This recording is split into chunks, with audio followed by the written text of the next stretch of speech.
Olá, meus queridos amigos, alunos. Nesse vídeo de hoje nós vamos tratar um pouquinho sobre a questão dos direitos humanos, tendendo um pouco para falar sobre a questão ética, relacionada com os direitos humanos, percorrendo aí a natureza histórica dos direitos humanos e a corrente utilitarista, mais ou menos uma viagem aí, um passeio entre os principais temas de direitos humanos para fazer uma revisão de fato para as provas agora, de vestibular e Enem, beleza? Então a função dos direitos humanos é proteger os indivíduos dessas arbitrariedades, do autoritarismo, da prepotência e do abuso de poder. Quando a gente fala abuso de poder, nós estamos falando principalmente das instituições ou daqueles que representam as instituições, como é o caso da polícia, do poder judiciário, de funcionários públicos, Essa é uma natureza de violação de direitos humanos também grave que nós temos hoje em dia aqui no nosso país e também é fora dele, Eles então representam aí a liberdade, dos seres humanos. O seu aparecimento, está ligado diretamente com esse individualismo da sociedade, criado ao longo do tempo, é uma questão histórica, Os direitos humanos, uma das principais características dos direitos humanos é exatamente a historicidade, Eles são históricos, eles não foram criados da noite para o dia.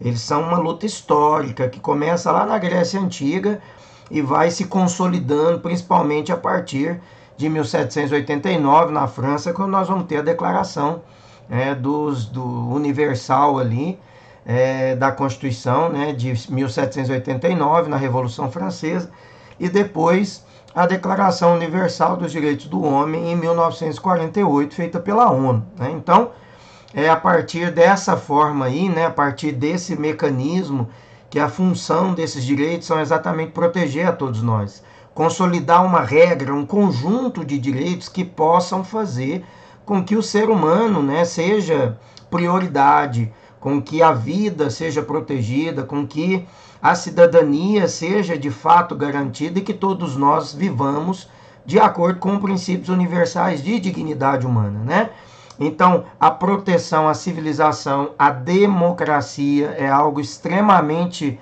ligado, eu diria que intrínseco à noção de direitos humanos, a democracia. O conjunto aí, que vão refletir na ideia de igualdade, de dignidade de todo ser humano, de igualdade de oportunidades, isso é muito importante dentro da função dos direitos humanos, Por que esses direitos humanos surgiram? Um dia desse, numa das aulas que eu estava falando do tema, alguém me perguntou, mas professor, me dê um exemplo concreto de para que os direitos humanos então serviram, que eles foram úteis, Então, por que eles surgiram? Para eu concluir a pergunta feita por esse aluno.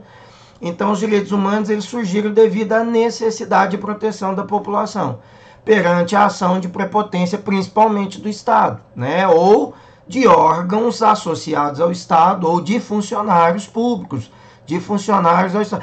Então quer dizer que você está falando que o funcionário público faz isso, que a violação de direitos humanos só acontece por parte do funcionário público? Não.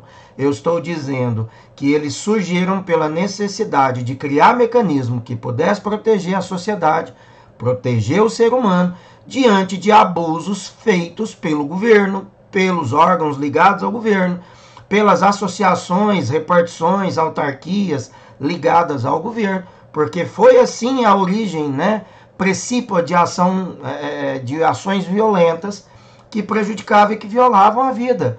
Tortura, maus tratos, a prisão, alguém que era preso sem ter propriamente autorização legal, pessoas que eram presas e que não podiam entrar com uma petição, com um pedido para rever a prisão, uma vez que ela tinha sido ilegal, a abordagem policial ou do exército ou dos órgãos de proteção estatal, que eram de certa forma truculenta, que não tratava o ser humano também como portadores de direitos, simplesmente aquele que era de uma maneira, às vezes, na grande maioria das vezes, rechaçado violentamente, Então, quer dizer, essa postura de segurança, ela tem um viés de dois lados, A segurança, ela também estabelece critérios de defesa, critérios de obrigação por parte da população, mas por outro lado o Estado também tem. E é exatamente quando o Estado não veicula, ele não respeita, ele não se obriga a também cumprir aquilo que a lei impõe, que nós vamos ter violações graves. Então, tiros, nós vamos ter uma conduta, às vezes, feita pela polícia que não é adequada, nós vamos ter o Estado que negligencia violações graves aos direitos, que não garante os mecanismos, né, de acesso a todos de política social. Tudo isso são violações, né, aos direitos humanos. Então, essa preocupação do combate aí pelos direitos humanos, né, atentou para uma visão positiva da administração do Estado, né, nesse cumprimento de regras. Quando o Estado começou a garantir no aprimoramento dessas relações, o Estado também evoluiu. O Estado também adquiriu confiança por parte da população. O Estado deixou de ser aquele truculento, aquele autoritário, aquele que tirava os bens à força, aquele que prendia à força, aquele que levava a forca à força, e gradativamente ele vai também evoluindo. Com a montagem de um sistema jurídico legal, as coisas melhoraram, aí veio o devido processo legal, veio o direito de recorrer, veio os princípios universais no que diz respeito à inafastabilidade do Poder Judiciário.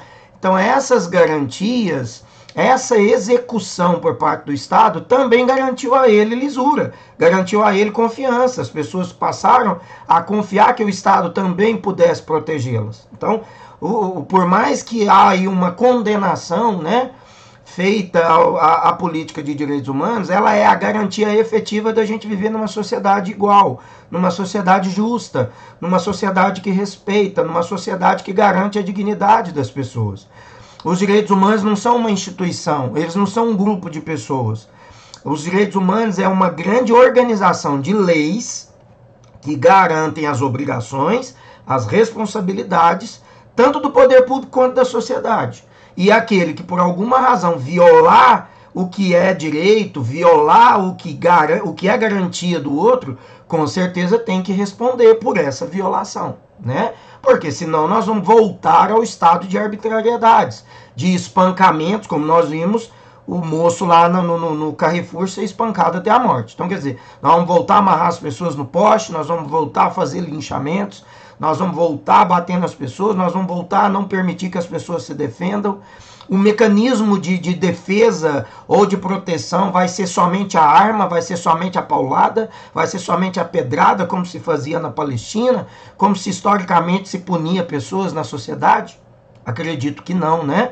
Acredito que com a evolução do processo legal, com a evolução da questão, né, de garantias, a nossa percepção mais clara da importância da lei na organização de instituições vai garantir que a gente também vive de um modo mais harmônico, mais respeitoso, em que a gente não precise talvez amar. O importante é que a gente amasse.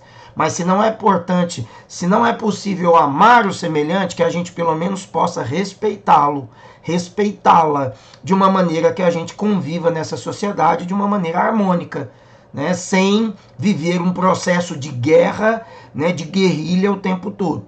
É exatamente aí a importância desses direitos humanos.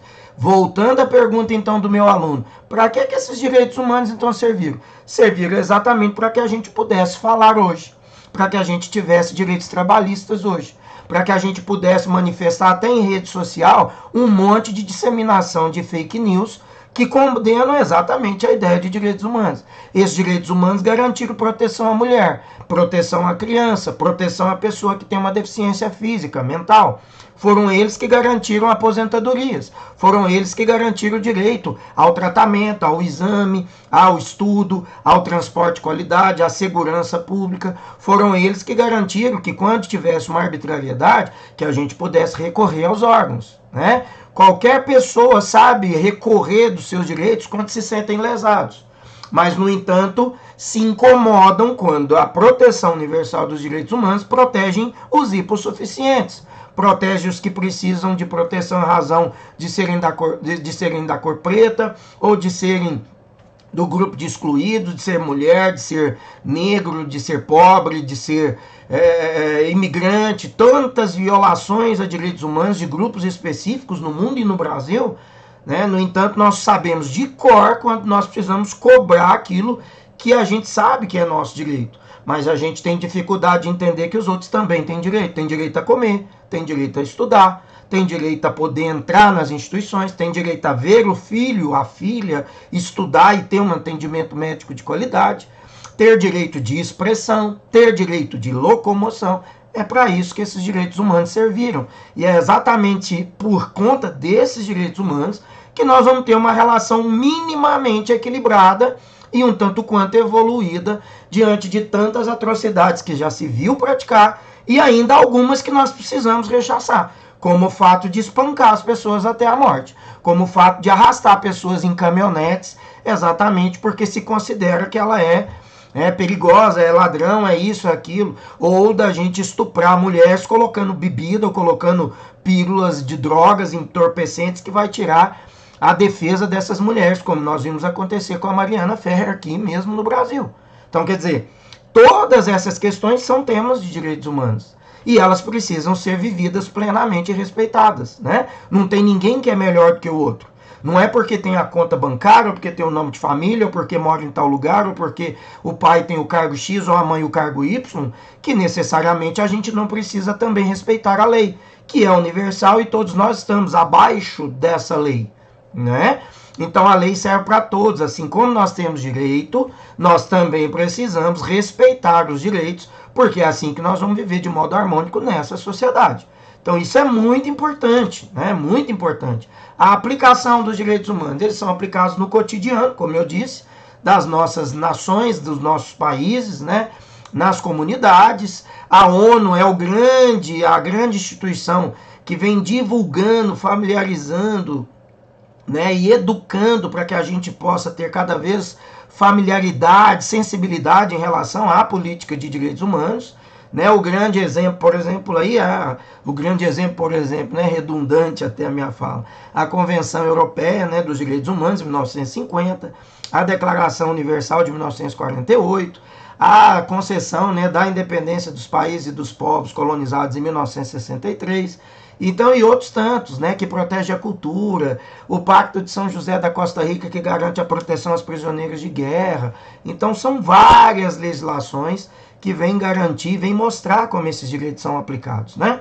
Então, na maioria das nações, como acontece em Portugal, os textos constitucionais estabelecem as proteções mínimas, né, que possibilitam o indivíduo de viver uma vida digna, respeitosa. Consta um conjunto de direitos aí essenciais, né, que todas as autoridades devem respeitar. Aumenta-se o princípio de legitimação dos povos, do cidadão, né, para uma satisfação de necessidades vitais como alimentação, transporte, a segurança, a saúde, o proteção e amparo ao idoso, à criança, ao adolescente, as políticas civis, né, o estabelecimento de regras para fazer a prisão, para responder um processo judicial e para depois a execução da pena. Tudo isso está dentro desse conjunto de aplicabilidade dos direitos humanos e são importantes, né? Existe unanimidade ou reconhecimento, quer dizer, em um dia existe unanimidade, né, no que diz respeito ao reconhecimento dos direitos humanos, mas nem sempre foi assim, né? Hoje a grande maioria no mundo, né, estabelece a importância deles, entendem como que historicamente eles evoluíram e hoje eles protegem, eles garantem uma vida digna, eles garantem, né, a nossa liberdade de expressão, de locomoção, garantem o acesso a políticas mínimas de sobrevivência, mas nem sempre foi assim, né?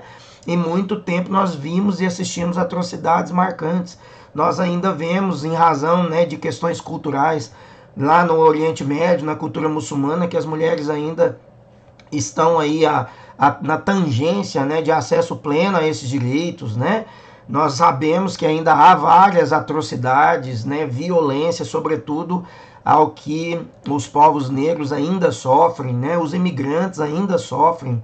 Então, um fundamentalismo religioso, né, que também marca, que é violento, que é intransigente em muitas questões, e um abuso de autoridade que nunca deixou de existir, né, gente? Nós vivemos num país de coronelismo, nós vivemos num país em que essa representação do poder, né, da autoridade, sempre foi muito evidente. Sabe com quem que você está falando? Quem nunca ouviu, quem nunca viu essa frase ser utilizada exatamente dentro daquele modelo de cordialidade do brasileiro, que nós temos um vídeo falando sobre isso no nosso canal. Basta procurar para entender um pouquinho melhor o que esse tema tão importante, né, feito aí, discutido por Sérgio Buarque de Holanda, vai tratar e vai mostrar para nós dentro dessa evolução da natureza, né, da cultura, da natureza da identidade do povo brasileiro. Então tudo isso nós já passamos, gente, e os direitos humanos estão diretamente ligados a esse processo. Então existe relutância aí? É lógico que existe relutância, porque nós vivemos ainda num país e num mundo que algumas pessoas se colocam como autoridades, né, que as prioridades para alguns que historicamente foram sempre aceitas, sempre foram garantidas, e atrocidades contra outros, como escravos, negros, servos, mulheres, estrangeiros. Historicamente, desde a Grécia Antiga, há um grupo que sempre foi colocado à margem. Então não é fácil você romper com privilégios, não é fácil você romper com esse autoritarismo.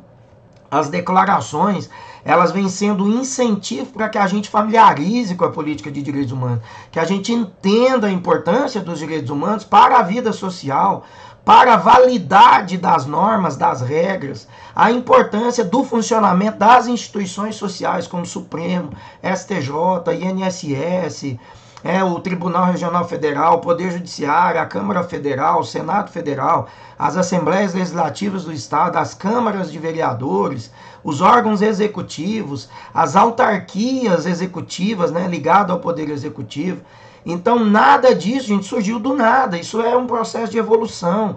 A cada lei, a cada norma, a cada regulamentação, nós temos um passo a mais na garantia e proteção desses direitos. Nós já tivemos povos históricos que ficavam acorrentados, povos que trabalhavam sobre a arma de fogo.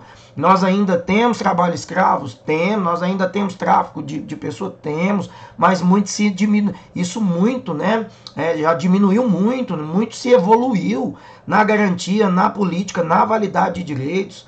Por mais que nós temos hoje uma lei que flexibilizou leis trabalhistas, que tirou muito leis trabalhistas, expondo sobretudo os trabalhadores, mas nós tivemos uma forte evolução, uma forte garantia, a criação de justiças, justiça do trabalho. Nós tivemos proteção quando a gente tem aí leis como a Maria da Penha, que protege o abuso contra a mulher, delegacias especializadas para o idoso, para a mulher, para a criança, uma política nacional, né, educacional, uma política nacional de vacina. Tudo isso demonstra, gente, como que esses direitos são importantes, são válidos, né, estão intrinsecamente ligados a cada um de nós. Sobretudo na possibilidade da gente se expressar, da gente cobrar o nosso direito, mas também se responsabilizar diante da norma que é comum a todos nós. O que não pode é algum ter privilégio e os outros ter que ficar sendo obrigados a cumprir, enquanto outros não cumprem e vão cada vez mais, né, se sugando, vão explodindo em privilégios, enquanto a grande maioria está secando de fome, secando de morte, de ausência da participação social no que diz respeito às políticas públicas e sociais, né? Então, nós vamos entrar aqui no Stuart Mill. O John Stuart Mill é um dos grandes autores, né, ligados à teoria utilitarista. E o Stuart Mill vai dizer dos limites da intervenção do Estado, né? Então, em que condições é justificável a limitação da liberdade de ação de uma pessoa por parte do Estado? Em quais condições? Ele pergunta, né? O Estado pode limitar legitimamente a liberdade de ação de uma pessoa se essa causar dano a outra, né? Se essa ameaçar ou prejudicar. Então, todas as vezes que tiver ameaçando a liberdade do outro, ou na proximidade, ou já tendo violado essa liberdade, é natural que o Estado possa intervir. Mas intervir também dentro dos limites da lei, né, gente? O único propósito de se exercer legitimidade, né, o poder sobre qualquer membro de uma comunidade civilizada, contra a sua vontade, é evitar os danos aos demais, né? Isso aí é uma menção do Stuart Mill. Ele construiu essa teoria dentro do utilitarismo, né? Somente para prevenir danos a outra que o governante está moralmente autorizado a intervir, impondo restrições à liberdade, por exemplo, toque de recolher no momento de calamidade, toque de recolher durante a pandemia, né? Como que nós estamos vivendo, lockdown, quer dizer, uma série de processos. Sim, está aferindo a liberdade? Sim, está aferindo a liberdade, mas é por uma causa justa, é para garantia, né, da saúde, é para proteção das pessoas, é para evitar que a gente tenha uma consequência ainda maior. Então, em períodos de calamidade, em guerra, né, também há toques de recolher. Então, de acordo com o Stuart Mill, as leis não devem ser designadas para proteger as pessoas de si próprias, né? Devemos ser livres para escolher as nossas ações, mesmo que essas ações possam magoar-nos, né? Possa de alguma maneira traduzir em alguma consequência, né? A liberdade individual, para o bem ou para o mal, deve ser sempre preservada ao máximo possível, né? E é exatamente aí que nós vamos vivendo de um modo educacional com os direitos humanos. O que não pode é a mínima ocorrência a pessoa querer resolver batendo, buscando, perseguindo, matando, né? Um monte de pessoas que quer acabar com as instituições sociais dentro de uma história de evolução democrática. Tem pessoas que vai para a porta das instituições pedir para fechar, pedir para voltar à ditadura, pedir para voltar às 5, coisas que prejudicaram, que marcaram, que sangraram o nosso processo histórico. Ainda existem pessoas pensando ou vislumbrando nessa possibilidade. O que que é essa possibilidade? O que que no passado esse tipo de atitude, de mecanismo, as atrocidades praticadas, as milhares de pessoas que ainda estão desaparecidas, quer dizer, o que que isso trouxe de positivo para a nossa sociedade? O que que trouxe para outras sociedades que viveram o caos de ditaduras, o caos de tortura, o caos de pessoas que eram perseguidas, de pessoas que foram exiladas? O que que isso traz de grandiosidade a não ser o aprendizado de não voltar a isso mais? De colocar na Constituição do nosso país, como foi colocado na de 88, garantias para que não volte a tortura, garantia para que as instituições democráticas funcionem, garantias para que a liberdade entre os poderes, a harmonia entre os 3 poderes possa funcionar, de modo a garantir uma vida plena, de acesso a direitos, de possibilidades, não é? Então não há nada de positivo em atitudes que violentam, que massacram, que matam, que espancam um moço como João Alberto no estacionamento do Carrefour até a morte. Quer dizer, não há possibilidade de vantagem nisso. Uma sociedade violenta, uma sociedade que quer resolver tudo, aos gritos, às perseguições. Alguém que manifesta uma opinião diversa dessa grande manipulação midiática e já é logo perseguida na rede social. Pessoas intolerantes na rede social que não aceitam a outra ter uma opinião diversa. Né? Todo mundo que é colocado por esse grande grupo e na grande maioria das vezes também patrocinado, né, corroborado pela participação da grande mídia, já é logo metralhado, já é logo exaltado a ponto de se tornar o grande libertador, o mito que vai resolver todos os problemas.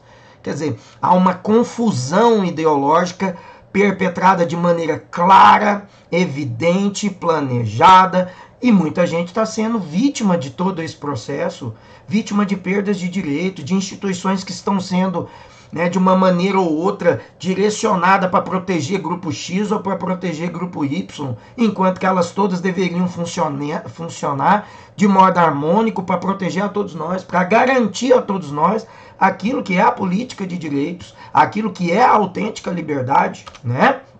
E aí nós vamos ter, para chegar ao final, né, o Feinberg, que vai dizer 4 possíveis, né, princípios para legitimar a coerção por parte do Estado. Né? Então, identificou 4 princípios que nós podemos aplicar, o Feinberg.